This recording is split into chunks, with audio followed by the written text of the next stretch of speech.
विगत कई वर्षों से जब जब भारत में संसद का सत्र चलता है तब तब विदेश में कोई ना कोई रिपोर्ट छपती है। याद करिए, बीबीसी की डॉक्यूमेंट्री संसद सत्र शुरू होने से ठीक पहले आई थी।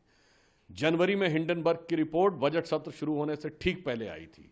कभी रिलीजियस फ्रीडम की रिपोर्ट आती है, कभी किसानों को लेकर कमेंट आता है विदेश से, तो कभी ग्रेटा थनबर्ग का स्टेटमेंट। ये सारे सीक्वेंस जाके देख लीजिएगा, संसद सत्र के दौरान ही आते हैं। और आज बरबस विपक्ष ने जब संसद सत्र का विषय उठाया तो ये और साफ हो गया कि इसका मतलब ये संदेह बहुत गहरा हो जाता है कि सीमा पार से विपक्ष के कुछ ऐसे तार जुड़े हुए हैं कि भारत के हर संसद सत्र के दौरान एक अव्यवस्था का वातावरण उत्पन्न किया जाए। और यह बात हम गंभीरता से कह रहे हैं कि विपक्षी दल भारत में अस्थिरता और अराजकता उत्पन्न करना चाहते हैं, क्योंकि अभी हाल ही में संपन्न चुनाव भारत के इतिहास के इकलौते चुनाव थे जब 7 समंदर पार से बैठे हुए किसी धन कुबेर ने कहा, जॉर्ज सोरोस ने, कि मैंने $1 बिलियन रखे हुए हैं भारत में मोदी जी की सरकार को हटाने के लिए। कोई एक घटना होती तो किसी देश का बयान आ जाता है, तो कभी कोई रिपोर्ट आ जाती है। तो हमारी समझ में ये नहीं आता है कि ये सारी बातें, और फिर वो विदेश में जाकर ही राहुल गांधी जी अनेक प्रकार की चीजों की अपेक्षा करते हैं।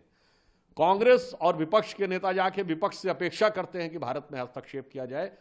और मैं पुनः गंभीरता के साथ कहना चाहता हूं कि भारत के अंदर ये आर्थिक अराजकता उत्पन्न करना चाहते हैं भ्रम के द्वारा, चाहे विषय भारत सरकार की कंपनी का हो या कोई निजी कंपनी का हो।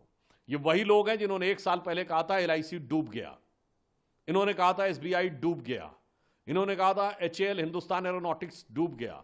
फैक्ट ये है कि LIC ने पिछले तिमाही में 17,000 करोड़ का प्रॉफिट दर्ज किया है, जो ऑल टाइम हाई है। स्टेट बैंक ऑफ इंडिया ने पिछले तिमाही में 21,000 करोड़ का प्रॉफिट दर्ज किया है, जो प्राइवेट और गवर्नमेंट दोनों की कंपनीज में मिला के ऑल टाइम हाई है। HAL ने 29,000 करोड़ का रेवेन्यू 2023-24 में आया। अब सेबी के ऊपर अटैक है।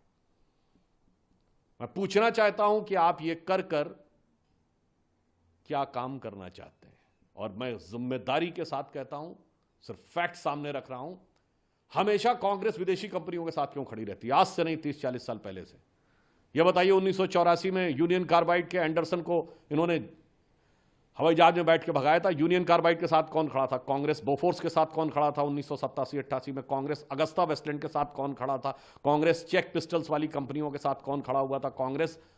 और बीबीसी के साथ कांग्रेस, हिंडनबर्ग के साथ कांग्रेस। और मैं फिर भी कहूंगा, राहुल गांधी जी एक ब्रिटिश कंपनी में काम भी कर चुके हैं जिसका नाम था बैकऑप्स।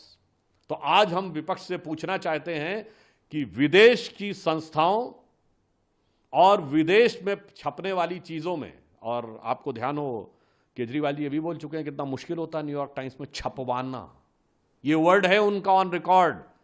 तो मैं पूछना चाहता हूं एक लाइन में कि विदेश के संस्थानों से यह कौन सा याराना है कि भारत के आर्थिक संस्थान के हर विषय के ऊपर आपका निशाना है।